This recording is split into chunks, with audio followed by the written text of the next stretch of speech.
नमस्कार दोस्तों, RJ study के यूट्यूब चैनल पे आपका स्वागत है। दोस्तों, कला एवं संस्कृति के बारे में हम पढ़ रहे थे।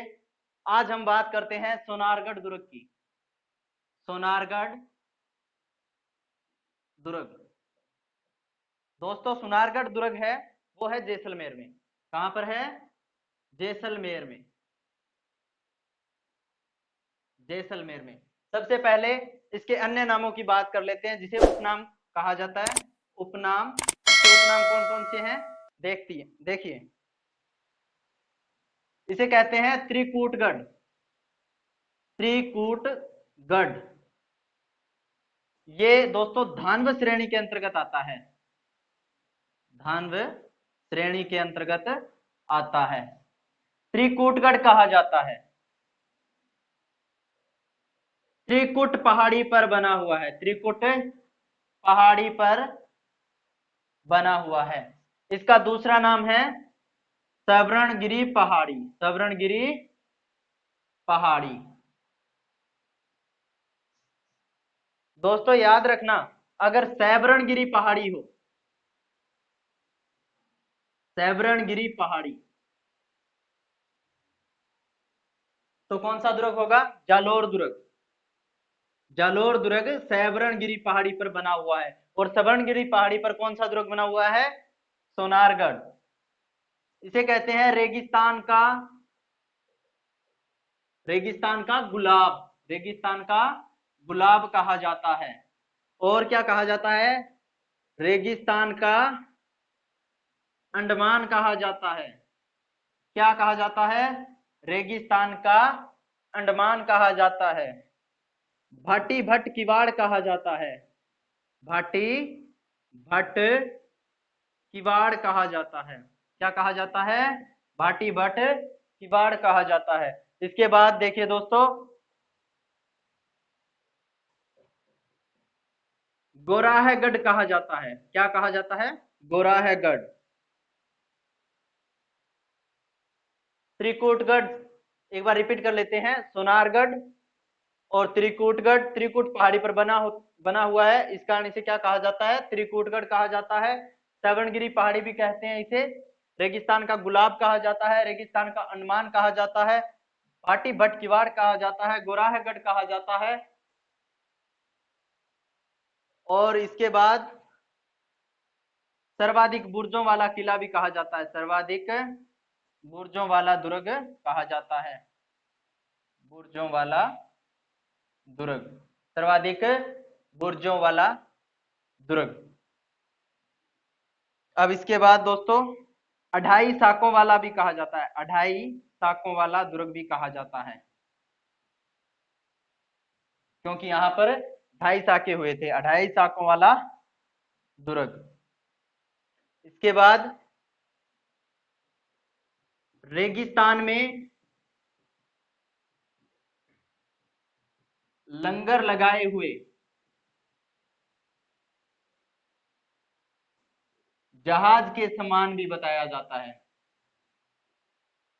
रेगिस्तान में लंगर लगाए हुए जहाज के समान भी बताया जाता है। अब इसके बाद देखिए दोस्तों, इसका जो निर्माण है वो किसने करवाया था? इसका निर्माण करवाया था 1155 ईस्वी में राव जेसल ने इसकी नींव रखी थी। राव जेसल ने क्या नींव रखी थी? राव जेसल ने नींव रखी थी। किसके कहने पर रखी थी? इंसाल ऋषि की सलाह पर। इंसाल ऋषि की सलाह पर। किसकी सलाह पर रखी थी? इंसाल ऋषि की सलाह पर। इसका जो पूर्ण रूप से निर्माण करवाया था, पूर्ण निर्माण, वो हुआ था 1162 ईस्वी में। 1162 ईस्वी में शालिवाहन द्वारा करवाया गया। शालिवाहन सेकंड द्वारा पूर्ण निर्माण करवाया गया। क्या करवाया गया? पूर्ण निर्माण। दोस्तों, ये जो दुर्ग है, इस दुर्ग की जो दीवारें हैं, दीवारों का जो निर्माण किया गया है वो बिना चुने के किया गया है, बिना चुने के, चुने का उपयोग नहीं हुआ है। पत्थर में पत्थर फंसाकर दीवारें खड़ी की गई है, पत्थर में पत्थर फंसाकर दीवारें खड़ी की गई है। और इसकी जो छतें हैं, छत है वो लकड़ी की छतें हैं, लकड़ी की बनी हुई है, लकड़ी की बनी हुई है, लकड़ी की छतें बनी हुई है। और दोस्तों दीमक से बचाने के लिए, किससे, दीमक से बचाने के लिए क्या किया गया है, गौमूत्र का लेप किया गया है, गौमूत्र का लेप किया गया है। क्या किया गया है, गौमूत्र का लेप किया गया है। दोस्तों सर्वाधिक बुर्जों वाला दुर्ग इसलिए कहते हैं क्योंकि यहाँ पर इस जो दुर्ग के जो बुर्ज हैं वो 99 बुर्ज है। कितने बुर्ज हैं, 99 बुर्ज है। इसके बाद देखिए दोस्तों इसे क्या कहा जाता है, इसका जो परकोटा है दोस्तों, बाहरी परकोटा, चलिए दोस्तों एक बार रिपीट कर लेते हैं उसके बाद आगे करवाएंगे। क्या कहा जाता है, भाटी भट किवाड़ कहा जाता है, गोराहगढ़ कहा जाता है, सर्वाधिक बुर्जों वाला दुर्ग भी कहा जाता है क्योंकि 99 बुर्ज है। राजस्थान के सभी दुर्गों में से सबसे अधिक बुर्जों वाला किला यही है। 2.5 साकों वाला दुर्ग कहा जाता है क्योंकि यहाँ पर 2.5 साके हुए थे। उसके बाद रेगिस्तान में लंगर लगाए हुए जहाज के समान बताया गया। इसका निर्माण राव जैसल ने इंसाल ऋषि की सलाह पर नींव रखी थी 1155 ईस्वी में। कब रखी थी, 1155 ईस्वी में। इसका जो पूर्ण रूप से निर्माण करवाया था वो शालिवाहन सेकंड ने करवाया था और 1162 तक इसका पूर्ण निर्माण हो चुका था। दीवारों का निर्माण बिना चुने के किया गया, पत्थर में पत्थर फंसाकर किया गया है और लकड़ी की छतें बनी हुई है, गौमूत्र का लेप किया गया है, गौमूत्र का लेप किया गया है। चलिए दोस्तों अब आगे पढ़ते हैं।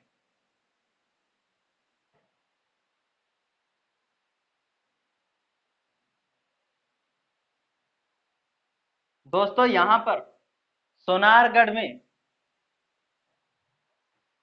राजस्थान की सबसे बड़ी तोप रखी गई है, राजस्थान की सबसे बड़ी तोप रखी गई है, राजस्थान की सबसे बड़ी तोप यहीं पे रखी गई है। देखिए दोस्तों अबुल फजल ने इसके बारे में क्या कहा था, अबुल फजल ने कहा था कि घोड़ा कीजिए काठ का, पग कीजिए पाषाण और बख्तर कीजिए लोहे का, ता पहुंचे जेसाण। अबुल फजल ने कहा था कि घोड़ा कीजिए काठ का, घोड़ा कीजिए काठ का,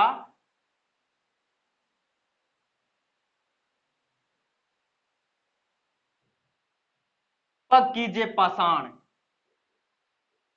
पग कीजिए पाषाण और बख्तर कीजिए लोहे का, बख्तर कीजिए लोहे का, तब पहुंचे जेसाण, तब पहुंचे जेसाण।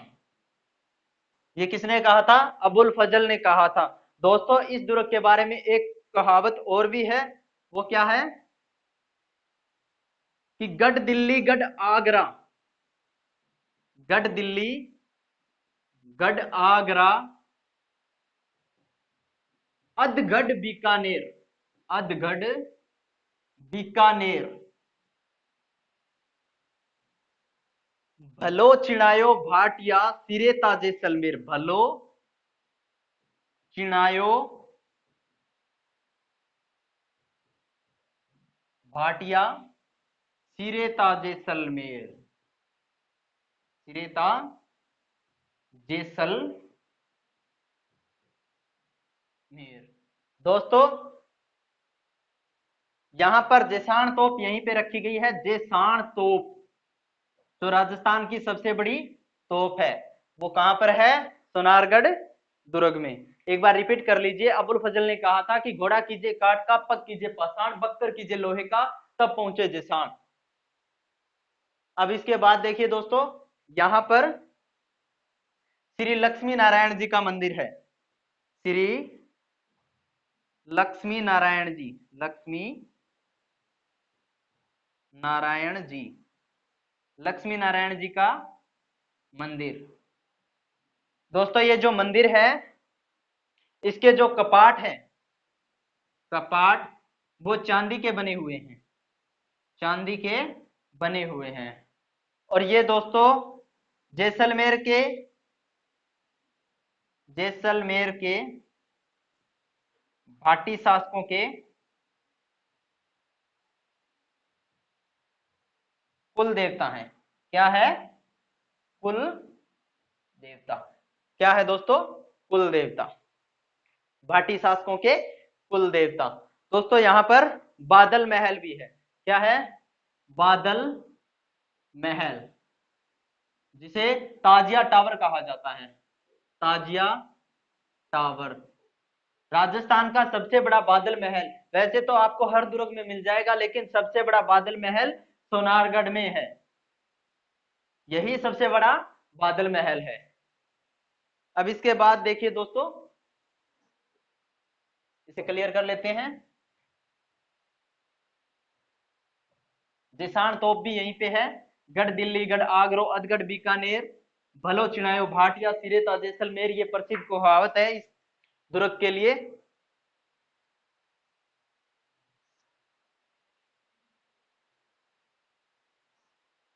देखिए दोस्तों, यहां पर कुछ महल है। जवाहर विलास महल, जवाहर विलास महल। दोस्तों ये जो बादल महल है, उसके पास में ही बना हुआ है जवाहर विलास महल। एक और है दोस्तों, सर्वोत्तम विलास महल, सर्वोत्तम विलास महल, सर्वोत्तम विलास महल। 99 बुर्जों वाला दुर्ग कहा जाता है दोस्तों, इसे 99 बुर्जों वाला दुर्ग भी कहा जाता है। दोस्तों भाटी शासक की, जैसलमेर के भाटी शासकों की जो कुल देवता, कुल देवी है, कुल देवी, भाटी शासकों की जो कुल देवी है वो है आवड़ माता। कौन सी माता है? आवड़ माता।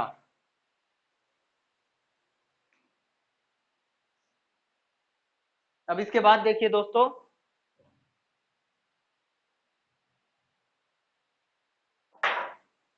विश्व का एकमात्र, विश्व का एकमात्र भूमिगत संग्रहालय, एकमात्र भूमिगत संग्रहालय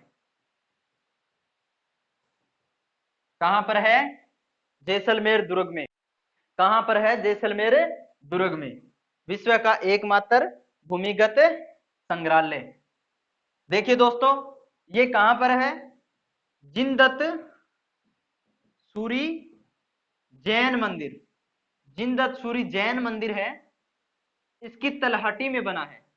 जिनदत्त सूरी जैन मंदिर की तलहटी में भूमिगत संग्रहालय है। उस संग्रहालय का नाम क्या है? जिनदत्त सूरी जैन भंडार, जिनदत्त सूरी जैन भंडार। दोस्तों विश्व का एकमात्र भूमिगत संग्रहालय है, विश्व का एकमात्र भूमिगत संग्रहालय जिनदत्त सूरी जैन भंडार, जो कहां पर है? जिनदत्त सूरी जैन मंदिर के तलहटी में, जिनदत्त सूरी जैन मंदिर की तलहटी में,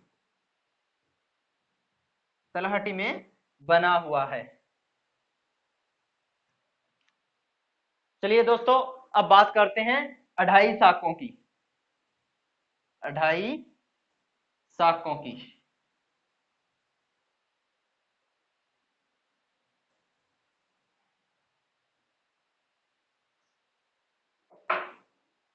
देखिए दोस्तों, अलाउद्दीन खिलजी, अलाउद्दीन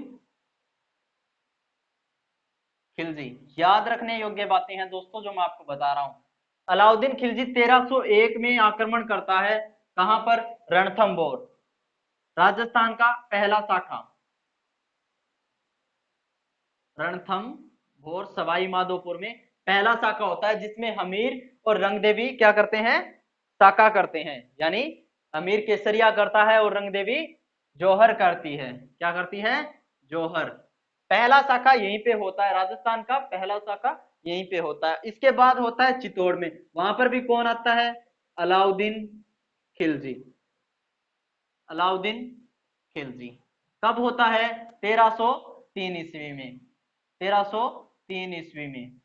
कहां पर, चित्तौड़गढ़ में, चित्तौड़गढ़ में।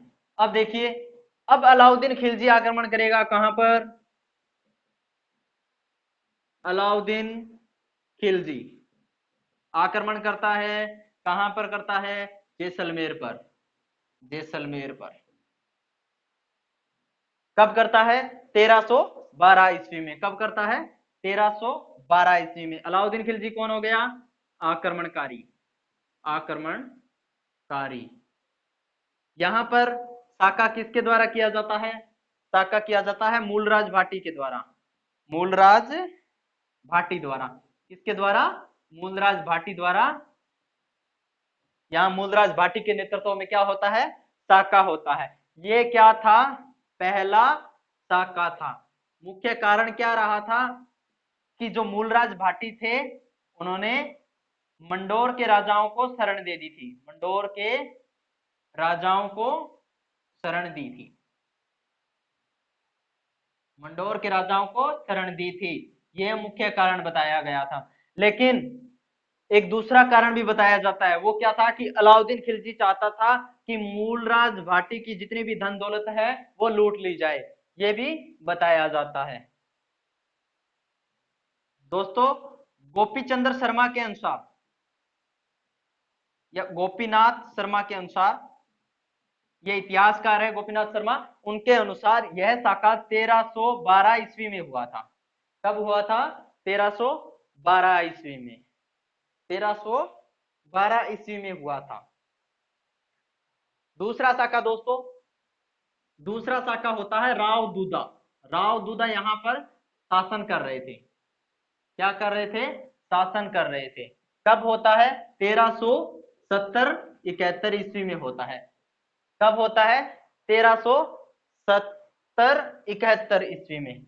यहां पर फिरोज शाह तुगलक, फिरोज शाह तुगलक आक्रमण करते हैं। फिरोज शाह तुगलक क्या करते हैं, आक्रमण करते हैं, और राव दूदा के नेतृत्व में क्या होता है, साका होता है। यह था सोनारगढ़ दुर्ग का दूसरा साका। अब तीसरा साका कब होता है, 1550, 1550 ईस्वी में होता है। कौन आक्रमण करता है, आक्रमणकारी कौन था, आक्रमणकारी, आक्रमणकारी था कंधार का,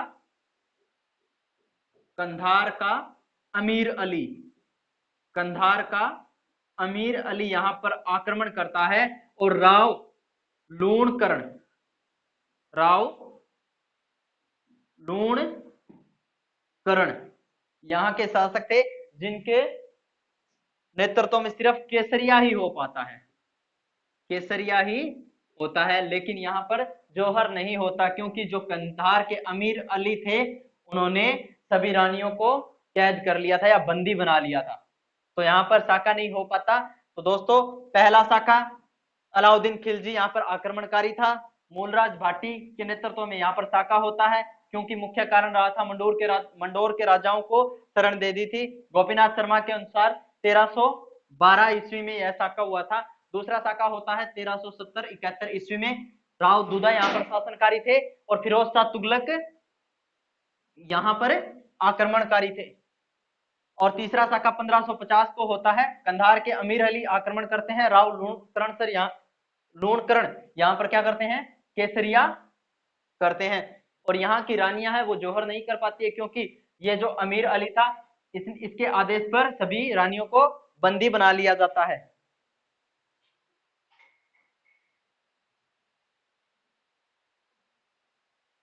कुछ रहे तो नहीं, देखिए दोस्तों, ये जो दुर्ग है इसका जो मुख्य द्वार है, मुख्य प्रवेश द्वार है, उसे अख्यपोल कहा जाता है, अख्य अख्यपोल, अख्यपोल कहा जाता है। दोस्तों, इसी अख्यपोल पर मरु महोत्सव बनाया जाता है, मरु महोत्सव बनाया जाता है। दोस्तों आज हमारा सोनारगढ़ दुर्ग है वो कंप्लीट हो गया है। कल हम नेक्स्ट दुर्ग के बारे में पढ़ेंगे। आज की वीडियो आपको कैसी लगी कमेंट करके जरूर बताना। वीडियो को लाइक कर दीजिए, सब्सक्राइब कर दीजिए चैनल को और बेल आइकन दबा दीजिएगा ताकि आपको जैसे ही हम वीडियो अपलोड करें तो आपको वीडियो मिलती रहे। दोस्तों कमेंट करके जरूर बताना कि आपको वीडियो कैसी लगती है। धन्यवाद दोस्तों। जय हिंद, जय भारत।